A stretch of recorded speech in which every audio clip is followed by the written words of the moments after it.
fue la desaparición de tus padres? No lo sé. Sé que mi mamá, conmigo en brazos, cruzó la calle, le golpeó la puerta a la vecina de enfrente y le pidió si me podía dejar ahí con ella hasta que mi mamá volviera. Y bueno, me quedé con la familia de enfrente, mi mamá nunca volvió y bueno, después alguien, supuestamente mi mamá, avisó a mi familia materna para que me vayan a buscar al día siguiente, más o menos.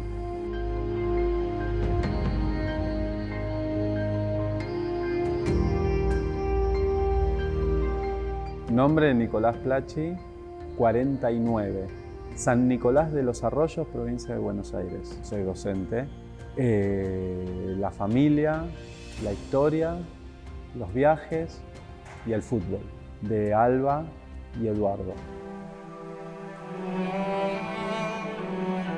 Bueno, cuando nací, yo nací en una familia constituida por una mamá y un papá, en una humilde casa de San Nicolás de los Arroyos. Bueno, en un hospital, pero vivía con mis padres en San Nicolás de los Arroyos porque mi papá trabajaba ahí, en San Nicolás.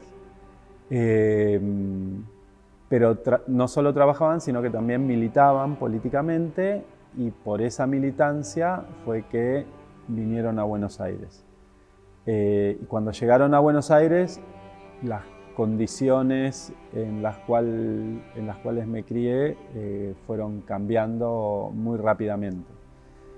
Creo que se deben haber mudado a Buenos Aires en septiembre-octubre de 1976, el mismo año en el que yo nací.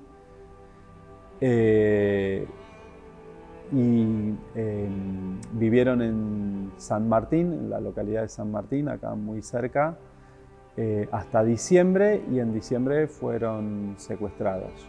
Y a partir de ese momento yo pasé a criarme con mis abuelos maternos.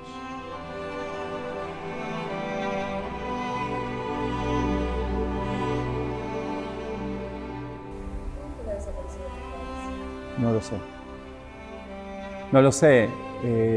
Yo hago una reconstrucción posterior en función de no anécdotas, sino información que voy recabando de vecinos, y una reconstrucción de los hechos que yo puedo hacer con muchas piezas sueltas que tengo de eso, comentarios que le llegaron a la familia, etcétera, etcétera, pero no sé a ciencia cierta cómo fue la desaparición de mis viejos. Sí, sé que mi mamá, conmigo en brazos, cruzó la calle, le golpeó la puerta a la vecina de enfrente y le pidió si me podía dejar ahí con ella hasta que mi mamá volviera. Y bueno, me quedé con la familia de enfrente, mi mamá nunca volvió y bueno, después alguien, supuestamente mi mamá, avisó a mi familia materna para que me vayan a buscar al día siguiente, más o menos.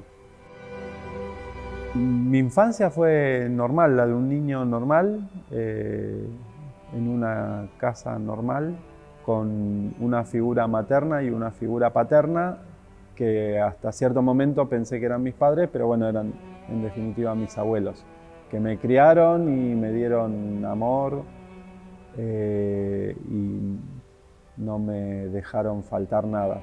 Yo tenía 6 años, 7 más o menos, la edad que tiene mi hijo hoy. Y yo creo que no entendía mucho de lo que me estaban diciendo, pero bueno, mi abuela, que era una persona en la que yo confiaba mucho, me estaba contando esa historia y obviamente para mí era real, era verdad.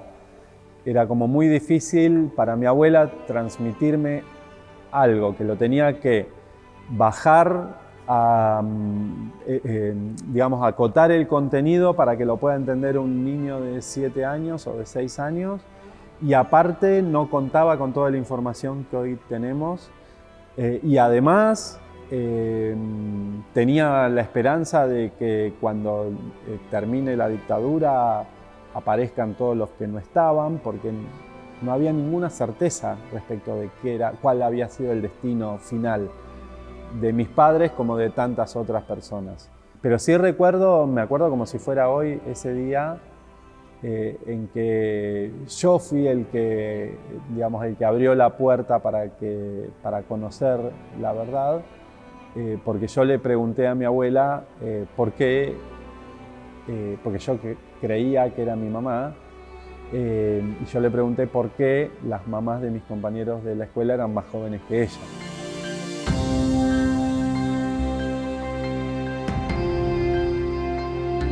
La desaparición genera eso, ¿no? Es el no saber. Ni siquiera podés decir, bueno, está muerto, está en un cementerio, le llevas una flor, le pones una placa, no sé. No hay nada, es...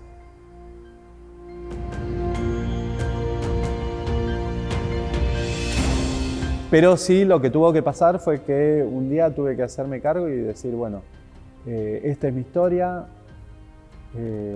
cargármela al hombro y empezar a pensar de qué manera entender todo eso que me había pasado.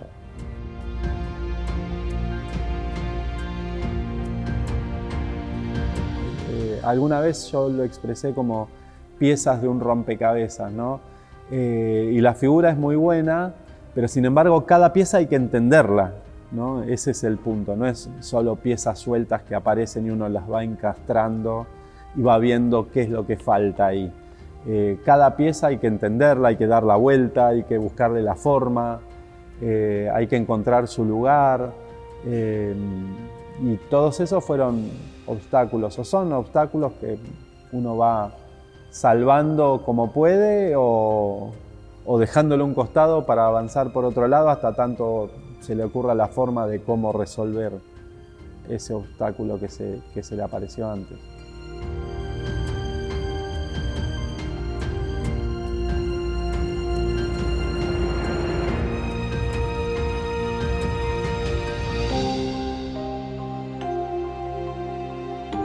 Después de que mi mamá me deja en la casa de enfrente, la casa donde yo viví con mis padres queda abandonada.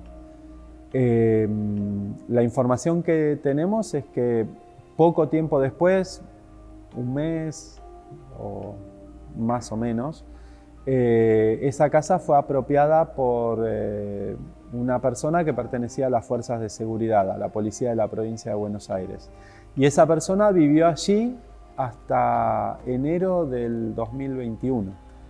Y mi abuelo empezó a pensar en de quién era esa casa, a nombre de quién estaba. Él empezó a hacer las primeras averiguaciones en el registro de la propiedad inmueble de la provincia de Buenos Aires.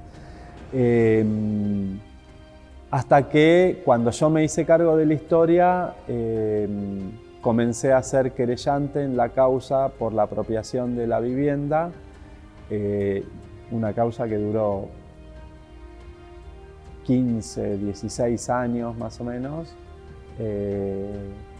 y que terminó con la restitución por parte de la justicia de la casa a mi nombre. Si bien esa restitución es real, las personas que ocuparon la casa durante 40 y pico de años, antes de retirarse de la casa la destruyeron, dejándome en una imposibilidad total de poder recuperarla o venderla o hacer algo con esa propiedad, generándome un perjuicio enorme en ese sentido. Es decir que si bien la casa la recuperé, siento que la justicia fue muy lenta y que todavía tiene trabajo por hacer en resolver por qué se me fue de vuelta de esa manera la propiedad y imputar a las personas que generaron ese daño, al mismo tiempo que se debe imputar a las personas que apropiaron la casa sin tener ningún argumento legal para hacerlo.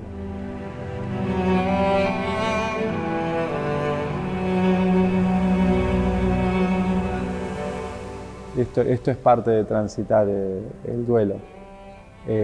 Transmitir esto a los demás, mostrar las cosas como son, mostrar que todo aquello que pasó es real, que no son páginas amarillas en un libro de historia perdido en alguna biblioteca escolar, sino que es real, que es actual, que nos toca transitar a todos como sociedad y que tiene también, como dije antes, una proyección hacia el futuro porque todavía no está resuelto el tema, porque todavía hay una generación de chicos que están creciendo hoy y que son nietos de personas como el caso de mi hijo, de personas desaparecidas, y que ellos también merecen saber la verdad.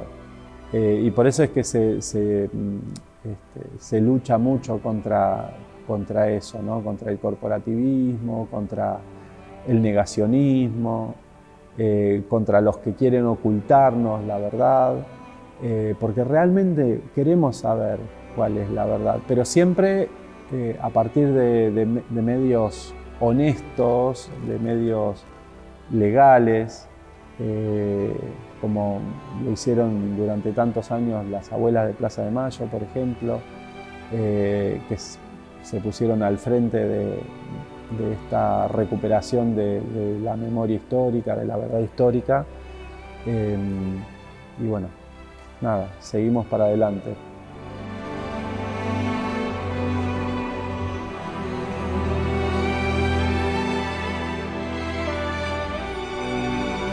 Cuando uno conoce su pasado, conoce su verdadera identidad, ¿no? Cada uno de nosotros estamos constituidos, nuestro propio ser está constituido por nuestro pasado, nuestra historia.